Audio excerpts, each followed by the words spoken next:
Hello বন্ধুরা, কেমন আছো তোমরা? আশা করি তোমরা অনেক ভালো আছো। তোমাদের মজা দেওয়ার জন্য আবারও একটি নতুন গল্প নিয়ে এলাম।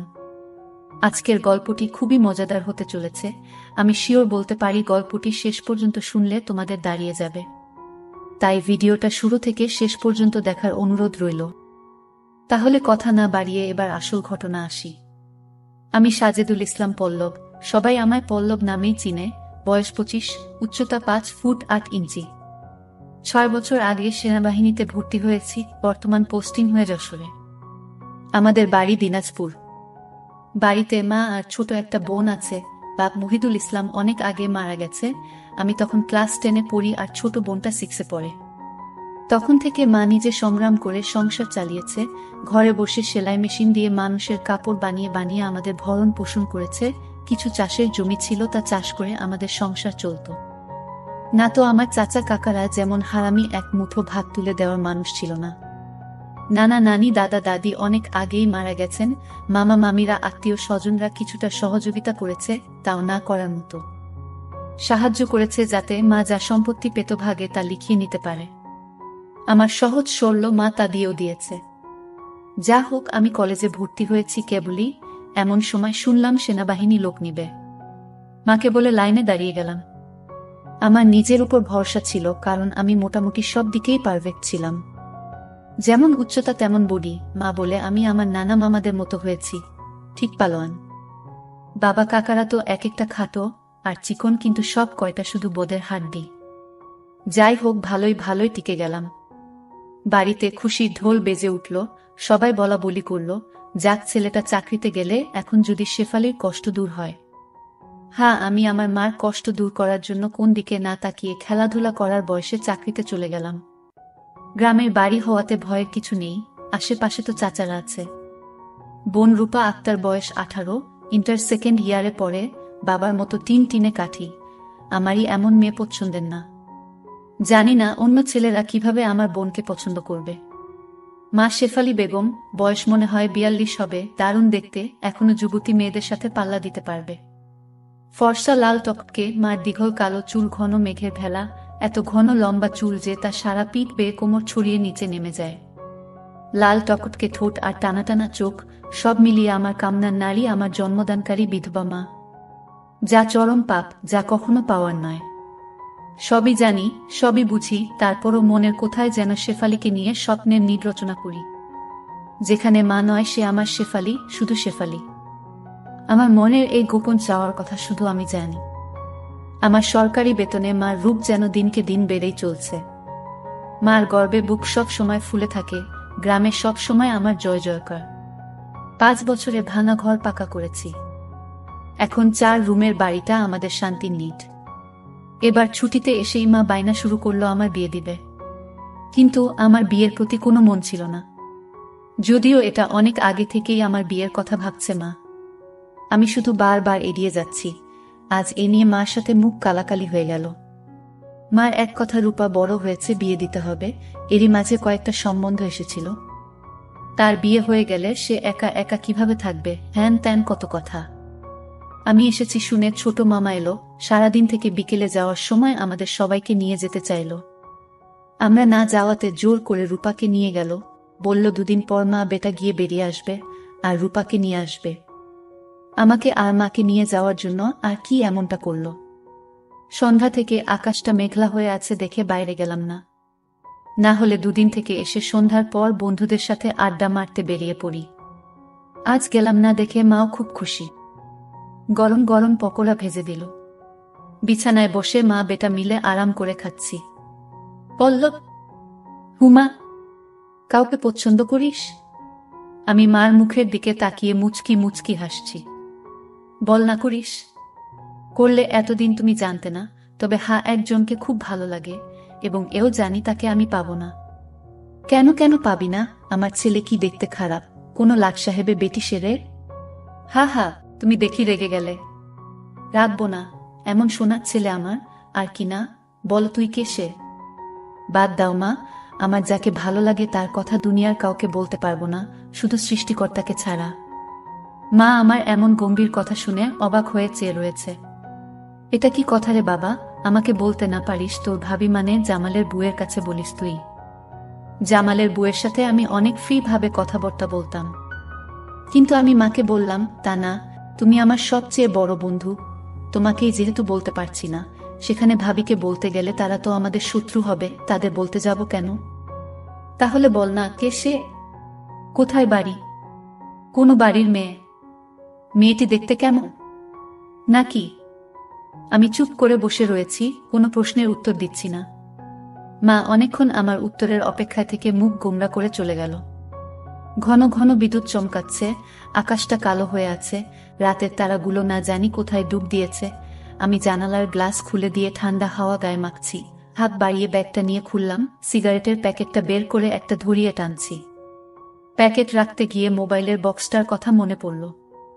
রূপার জন্য যা যা এনেছিলাম সব দিয়েছি, শুধু মারগুলো দেওয়া হয়নি, চেয়েছিলাম দিতে, এমন সময় ছোট মামা এলো তাই আর দেয়া হয়নি।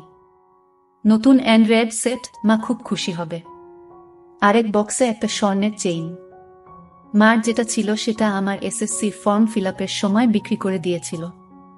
তখন থেকে মার গলা খালি, আরো কয়েকটা জিনিস আছে মার জন্য।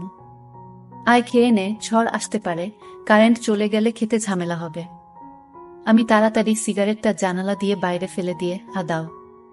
কি লজ্জা, মা সিগারেট খেতে দেখে নিল, জানে আমি খাই তবে এভাবে দেখেনি কখনো। ঘরে বসে সিগারেট খাওয়াটা ভুল হয়ে গেছে, সারা ঘরে সিগারেটের ধোঁয়া। মা বেটা খেয়ে দিয়ে উঠলাম। তারপর আমি মাকে বললাম, মা আমার রুমে এসো তো একটু। মা বলল, তুই যা, আমি থালা বাসনগুলো গুছিয়ে আসছি। আমি রুমে এসে শুয়ে রইলাম। মা 20 মিনিট পর হাত মুছতে মুছতে এলো। কিরে বাবা? আমি উঠে মায়ের হাত ধরে খাটে নিয়ে বসালাম। ব্যাগ থেকে এক এক করে শাড়ি, ব্লাউজের কাপড়, ছায়ার কাপড়, একটা বাদুর বোরকা, দুটো ওড়না, একটা শীতের জামা, চাদর ও একটা প্যাকেট দিলাম। প্যাকেটটা দিলাম ভয়ে ভয়ে, কারণ ওতে 2 ছোট জামা কাপড় আছে, জানি না দেখার পর কি বলবে। এত কিছু কি জন্য এনেছিস? তোর কি বুদ্ধি শুদ্ধি হবে না কখনো? প্রতিবারই এত কিছু আনা লাগবে? থামো তো তুমি, যা লাগে তা আনবো না। এটাতে কি রে? না, ওটা এখন খুলবে না, তোমার ঘরে গিয়ে খুলবে, আর প্লিজ রাগ করবে না। কি আছে এতে? তা তুমি খুলে দেখে নিও। আর আরো কিছু আছে, এই বলে মোবাইলটা দিলাম। একটা থাকতে আরেকটা এত দামি মোবাইল? তোমার চেয়ে কোনো কিছু দামি নয় আমার কাছে, এই বলে গালে একটা হামি দিলাম। মাও আমার কপালে হামি দিল। চোখ বন্ধ করো তো। কেন রে? করো না একটু। মা হেসে দিয়ে চোখ বন্ধ করল। আমি চেইনটা মার গলায় পরিয়ে দিলাম। এখন চোখ খুলো মা। মা চোখ খুলে স্বর্ণের চেইনটা দেখে হুহু করে কেঁদে দিল। না মা, না, কাঁদবে না, প্লিজ মা, কেঁদে না, তোমার মুখে হাসি দেখব বলে নিয়ে এসেছি, সেখানে তুমি যদি কাঁদো তাহলে আমার খুব কষ্ট হবে মা। না রে বাবা, কাঁদছি না, তুই বুঝবি না এটা কিসের কান্না। খুশি হয়েছ মা? হারে বাবা, অনেক খুশি হয়েছি, এই বলে মা দাঁড়িয়ে আমাকে ধরল। আমি তো কেঁপে উঠলাম, মা কখনো এভাবে আমাকে ধরেছে বলে মনে হয় না। কি নরম, কি সুন্দর ঘ্রাণ, দুটো আমার বুকে পিষ্ট হচ্ছে। মা অনেকটা খাটো হওয়াতে তার মাথাটা আমার থুতনির নিচে, চুল থেকে সুবাস এসে নাকে লাগছে। নাক মুখ ডুবিয়ে দিলাম চুলে। ধীরে ধীরে আমার ওটা শক্ত হচ্ছে। মন চাচ্ছে হাত দুটো আরেকটু নিচে নিয়ে রাখি, তবে সাহস পাচ্ছি না। আমার মা যা রাগী মানুষ, ছোটবেলায় কত বেতপিটা করেছে তার হিসাব নেই। মার মুখটা দুহাত দিয়ে ধরে কপালে একটা হামি দিলাম। আর কখনো কাঁদবে না মা, আমি যেন তোমার চোখে পানি না দেখি। আচ্ছা বাবা, আর কাঁদবো না। তো যাও, লাল তাঁতের শাড়িটা পরে দেখাও তো, দেখি কেমন লাগে আমার মাকে। যা পাগল, আমি বিধবা মেয়ে লোক, এমন লাল টকটকে শাড়ি পরলে মানুষে কি বলবে? কে কি বলল তাতে তোমার কি যায় আসে? আর এখানে মানুষ আসবে কোথা থেকে? মানুষের সামনে না পড়তে চাইলে পড়ো না, এখন আমাকে তো পরে দেখাও। আমার খুব মন চাইছে সাজুগুজু করে কেমন লাগে দেখতে। তাই আমার বাবা এনেছে, আর আমি পরব না তা কি হয়? তবে মানুষের সামনে কখনো পড়তে বলিস না রে। ঠিক আছে মা, আমি শুধু আমার সুন্দরী মাকে 2 চোখ ভরে দেখতে পেলেই হলো। যা দুষ্টু, মাকে কেউ সুন্দরী বলে? হা হা হা, তাই? তাহলে কি বলবো গো? তুই জানিস কি বলবি। বেয়াদবি নিও না, প্যাকেটে যা আছে তাও পড়ো।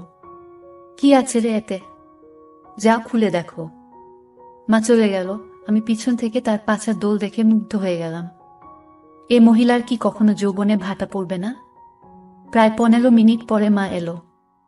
অসম্ভব, একাকে দেখছি আমি। এতদিন এক পেরে শাড়িতে যে মাকে দেখেছি তার সাথে এই মহিলার কোনো মিল নেই। কি সুন্দর, অতুলনীয়, গর্জিয়াস, যতই উপমা দিই না কেন কম পড়ে যাবে।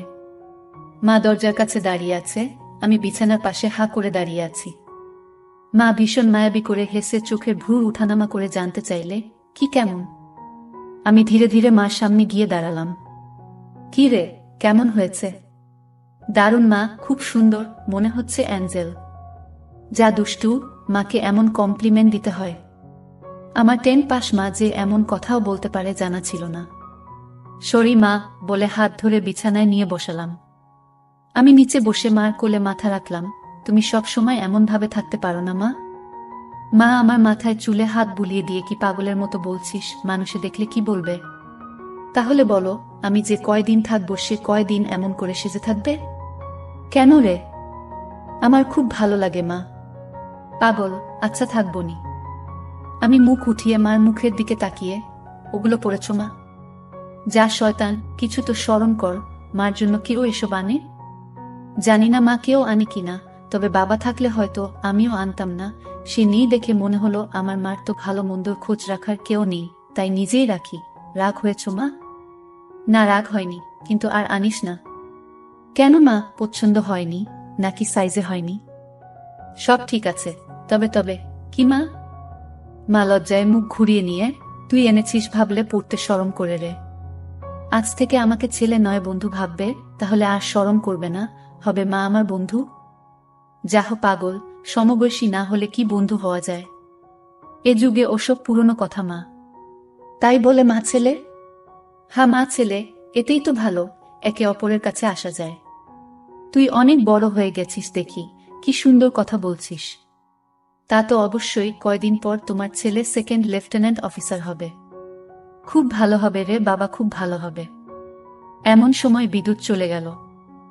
মোবাইলটা জ্বালাতো পল্লব, দেখি চার্জার বাতিটা কোথায় আছে। থাক না মা এমন, কি সুন্দর তোমার কোলে শুয়ে আছি। জানো মা, পাহাড়ি এলাকায় একা একা পোস্টে ডিউটি দেওয়ার সময় এমন স্বপ্ন রোজ দেখি। প্রতিদিন মনে হয় তোমার কোলে শুয়ে একটু যদি। ঠিক আছে, এমনই থাক, তোর যত মন চাই। ধন্যবাদ মা। আজ আমার পাশে ঘুমাবে একটু? কেন রে? মন চাচ্ছে তোমাকে ধরে ঘুমাতে। ঠিক আছে, যা, সদর দরজাটা বন্ধ করে ঘরগুলোতে ছিটকানি লাগিয়ে আয়। আমি উঠে মার গালে চুমু দিয়ে লাফাতে লাফাতে চলে গেলাম। আজ আমার খুশি ধরে না, কিছু হলে হতেও পারে। এক জগ পানি নিয়ে এলাম সাথে করে। এসে দেখি মা শুয়ে পড়েছে। টেবিলে জগটা রেখে খাটের পাশে দাঁড়ালাম। মা দেয়ালের দিকে সরে গিয়ে আমাকে জায়গা করে দিল। বজ্রপাতের আলোতে মার মুখটা মায়াবী মায়াবী লাগছে। খোলা জানালার হিম বাতাসে আমার মনে ঝড় তুলছে। জানি না মার মনে কি চলছে। মনে হচ্ছে মা তার স্বামীকে পাশে শোয়ার জন্য জায়গা করে দিল। মা নতুন বউ, আমি তার স্বামী। দাঁড়িয়ে রইলি যে, শুবি না? হা, শুব। মার পাশে শুয়ে পড়লাম, দুজনে মুখোমুখি। আধো অন্ধকারে দুজনে দুজনার দিকে চেয়ে আছি। ঘুমাবি না? তুমি ঘুমাও, আমার ঘুম এত তাড়াতাড়ি আসে না। তাই আয় কাছে আয়, মাথায় হাত বুলিয়ে দিচ্ছি। আমাকে আর পাইকে একেবারে মার বুকের কাছে বুক নিয়ে গেলাম, তবে কোমরটা দূরে রাখলাম। মা একটা হাত সাইডে লম্বা করে দিল, এখানে মাথা রাখো। মা তার হাতের উপর মাথা রাখতে বলছে। আমি সহজ মনে তাই করলাম। নাকটা মার বগল থেকে 3-4 ইঞ্চি দূরে।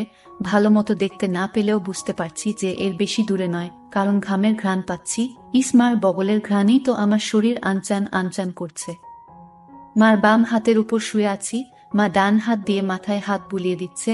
এতে করে আঁচল উঁচু হচ্ছে, আর যখনই বিদ্যুৎ চমকাচ্ছে তখনই ওগুলো দেখতে পাচ্ছি। নিজেকে কন্ট্রোল করা মুশকিল হয়ে পড়ছে। পল্লব, কাকে পছন্দ করিস বললি না তো? শুনলে রাগ করবে মা, তাই বলা যাবে না। কেন কেন?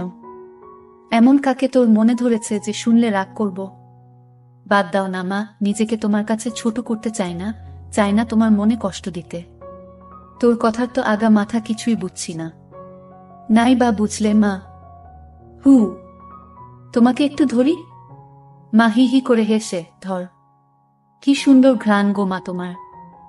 যা শয়তান। আমি মার এমন আশকারা দেওয়া কথায় সাহস পেয়ে তাকে চিৎ করে দিলাম।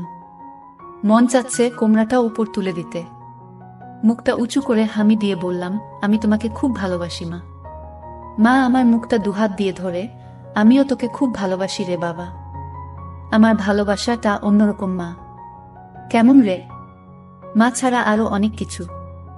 কেমন? শুনলে রাগ করবে না তো? আহ বল না, এত পেঁচাচ্ছিস কেন? তুমি আমার ড্রিম গার্ল মা, তাই তো? কি? হ্যাঁ মা, জানি এটা শুনে আমাকে খারাপ ভাবছো, এজন্যই বলতে চাইছিলাম না। আমি তোর মা পল্লব, আর তুই এমনটা কিভাবে ভাবতে পারলি? জানি না মা, শুধু জানি আমি তোমাকে প্রচন্ড ভালোবাসি, তোমাকে ছাড়া কাউকে ভাবতে পারি না। চুপ কর বেয়াদব, এমন কথা বলতে তোর মুখে বাজছে না? সরি মা, এই বলে উপর থেকে উঠে খাট থেকে নেমে পানি খেলাম। মাও বিছানার উপর উঠে বসেছে, বুঝতে পারছি সে অবাক হয়ে আমার দিকে তাকিয়ে আছে। জানালার ধারে গিয়ে দাঁড়ালাম, বৃষ্টি থেমে গেছে, তারপরও আকাশ কালো হয়ে আছে, চাঁদ তারা কোথায় যেন লুকিয়ে গেছে আজ। ঠিক আমার হৃদয়ের মতো চারিদিকে অন্ধকার। এমন সময় কারেন্ট এলো। ঘরটা আলোকিত হয়ে গেল। আমি জানালাটা লাগিয়ে দিলাম, পর্দা ঝুলিয়ে দিয়ে ঘুরে দাঁড়ালাম। মা বিছানার উপর হাঁটুতে মাথা দিয়ে নির্বাক বসে আছে। ফ্যানের হাওয়া মার রেশমি চুলগুলো দোলা দিচ্ছে। মনে হচ্ছে নববধূ বসে আছে। মা মুখ তুলে আমাকে তার দিকে এক মনে তাকিয়ে থাকতে দেখে, এখনে আয়। আমি মার কাছে গেলাম। বস। বসলাম। মা আমার পিঠে হাত বুলিয়ে দিয়ে বলে, এমনটা হয় না বাবা, আমার লক্ষ্মী ছেলে, আমি কিছু মনে করিনি। আমি জানি তোদের বয়সের ছেলেদের ফ্যান্টাসি হয় খালা চাচিরা, তবে মাকে নিয়ে ফ্যান্টাসি রচনা করা একটু বেশি হয়ে যায়। সরি মা। আমার ভোলি ভালি মা যে এতটা বুঝে এতটা পোক্ত আমার জানাই ছিল না, এত অনেক শেয়ানা। ঠিক আছে, চেষ্টা কর আমার উপর থেকে মনটা সরিয়ে অন্যদিকে নিতে, বিয়েটা করে নে, দেখবি সুন্দরী বউ পেলে মাকে ভুলে যাবি। আমি মাথা নিচু করে পারবো না মা, প্লিজ। নিজের সাথে অনেক লড়াই করেছি, আমি ক্লান্ত মা, কিছুতেই তোমাকে মন থেকে সরাতে পারি না। কেন রে, কি এমন পাস আমার মাঝে? আমি মুখ তুলে মার মুখের দিকে তাকিয়ে, জানি না মা, শুধু জানি তুমি আমার সব, তোমার কথা চিন্তা করলেই আমার কি তোর? পাগল হয়ে যায় মা। মা মুচকি হেসেও কিছু না, এই জিনিসের প্রতি টান একটু বেশি হয়। আমি তো বুড়ি হয়ে গেছি, তুই যেমনটা ভাবিস তেমনটা আমি আর নেই। মার এমন কথা শুনে আমি কেঁপে উঠলাম। মা কি ইশারায় আমাকে বুঝালো যে তার জিনিসপত্র আর আগের মতো নেই, দেখলে আমার পছন্দ হবে না? দেখ বাবা, এক একজনের এক একজনকে ভালো লাগে, তাই বলে কি তাকেই নিজের করে পেতে হবে এমন কোনো কথা আছে? অন্য কোনো মা হলে এসব কথা শোনার সাথে সাথে চিৎকার চেঁচামেচি করে বাড়ি মাথায় তুলত। আমি কিন্তু তা করছি না, কারণ তুই আমার একমাত্র ছেলে, নারী ছেঁড়া বাঁধন, আমি তোকে অনেক ভালোবাসি। তাই বলছি, আমার ভালোবাসার মর্যাদা রাখতে বিয়ে করে নে বাবা, দেখবি ধীরে ধীরে আমার থেকে মন বোমার দিকে চলে গেছে। ধন্যবাদ মা, তুমি আমার কথা মন দিয়ে শুনেছ এবং যুক্তি দিয়ে ভালো মন্দের বিচার করেছ বলে। তবে লজ্জা না করে বলছি মা, এর আগেও আমি দু একটা মেয়ের সাথে মিশেছি, তারা শুধু সুখ পেয়েছে আমার কাছে, আদর ভালোবাসা একটুও পাইনি আমার কাছ থেকে। এমনকি আমার নিজেরও হয় না যতক্ষণ চোখ বন্ধ করে তোমাকে না ভাবি, যখন সে মেয়ের জায়গায় তোমাকে কল্পনা করি তখন আমি আর নিজের মাঝে থাকি না, সুখের সাগরে ভেসে যাই কেবলমাত্র তখনই হয় আমার। তুই তো অনেক দূর এগিয়ে গেছিস তাহলে। আমি অনেক আগে থেকেই বুঝতে পেরেছিলাম যে আর চোখে লুকিয়ে লুকিয়ে আমাকে দেখিস। ভাবতাম শয়তান ছেলে পুলে, আর একটু বড় হলে সমবয়সী মেয়েদের সাথে মিশলে ঠিক হয়ে যাবে, কিন্তু এখন দেখছি তা না, তোর দেখি বয়স্ক মহিলাদের ভালো লাগে। এতক্ষণ মার সাথে এত খোলামেলা কথা বলতে পেরে নিজেকে অনেক হালকা লাগছে। সাহস করে মাকে ধরে শুইয়ে দিলাম। মা চুলে হাত বুলিয়ে দিচ্ছে। আমি তাহলে কি করব মা? সেটাই তো ভাবছি। যেটাই ভাবো মা, আমার মতো পরিবর্তন হবে না। মানে কি? মানেটা তুমি ভালো করেই জানো। মার কণ্ঠে এবার সত্যি সত্যি রাগের আওয়াজ পেলাম। তাই বলে সারা জীবন বিয়ে করবি না, নাকি ছেলে হয়ে মাকে বিয়ে করতে চাস? মা যে এমন কথা ঠাস করে বলে বসতে পারে তা আমি চিন্তাই করিনি। আমি বললাম, বিয়ে না করতে পারলেও তো তুমি আমার হতে পারো। এটা কি মামা বাড়ির আবদার নাকি? ছি ছি পল্লব, এমনটা বলতে তোর মুখে বাঁধল না? তাহলে সারা জীবন ছেলেকে এভাবেই দেখতে পাবে মা। তোমার এই পল্লব কখনো বিয়ে করবে না। মার চোখে জল টলমল করছে। আমি হাত দিয়ে তা মুছিয়ে দিলাম। আমি তো এমন কিছু করিনি মা, তাহলে তুমি কাঁদছো কেন? আমরা দুজন জাস্ট আলাপ করছি। মা অনেকক্ষণ চুপ থেকে শুন বাবা লজ্জা শরমে মাথা খেয়ে বলছি, তোর কষ্ট আমি দেখতে পারবো না। আর বয়স্ক মহিলাদের কাপড় চোপড়ের উপর থেকেই কেবল ভালো লাগে, ভুলে নয়। তুই যদি চাস তাহলে আমাকে সেভাবে একবার দেখে নে, তাও তুই মতো পরিবর্তন করো। তবে শুধু দেখতে পাবি, কিছু করতে পারবি না। মার মুখে এমন কথা শুনে আমি আর দুনিয়াতে নেই। বল রাজি? আর যদি আমি দেখে আরো বেশি আকর্ষণ অনুভব করি তাহলে? আমি বলতে চেয়েছি যে আজ আমাকে দেখো, আর আগেও তো তুই অন্যদের দেখেছিস, তাহলেই তফাৎটা বুঝতে পারবি। আমার মনে হচ্ছে আমার মতো মার মনের ভিতরেও কিছু আছে, নয়তো দেখার কথা আমি তো কিছু বলিনি। মা নিজ থেকে দেখতে দিতে চাইছে যে। রাজি? হ্যাঁ রাজি। যা, বড় লাইটটা বন্ধ করে ছোট লাইটটা জ্বালিয়ে আয়। মনে মনে ভাবলাম, কি সৌভাগ্য, আজ তো আমার পোয়া 12 লেগে গেছে। নীল বাতিটা জ্বালিয়ে খাটের পাশে দাঁড়িয়ে রইলাম। মা উঠে দাঁড়ালো। ধন্যবাদ মা, আমার স্বপ্ন পূরণ করার জন্য। তোর জন্য আমি সব পারি রে, শুধু কথাদের সব দেখে নিয়ে মাকে ভুলে যাবি না তো, বা ভুল বুঝবি না তো? কি বলছো মা? তুমি আমার মা, আমার স্বপ্নের রানী, আমার ফ্যান্টাসির জগৎ, সব কিছুই তুমি। তোমাকে ভুলে গেলে তো নিজেকেই ভুলে যাওয়া হয়। কথা দিলাম মা, জীবন থাকতে তোমার অবাধ্য হব না। ভুল বুঝা বা ভুলে যাওয়া তো দূরের কথা। আমি বললাম, কিছু মনে করো না মা, আমি কি ছুঁয়ে দেখতে পারবো? মা আমার চোখের দিকে তাকিয়ে, আমি তোর মা পল্লব। হ্যাঁ মা, তুমি আমার মা এবং আমার রানীও। আমার আবদার শুনে মা শেষ পর্যন্ত রাজি হয়ে গেল।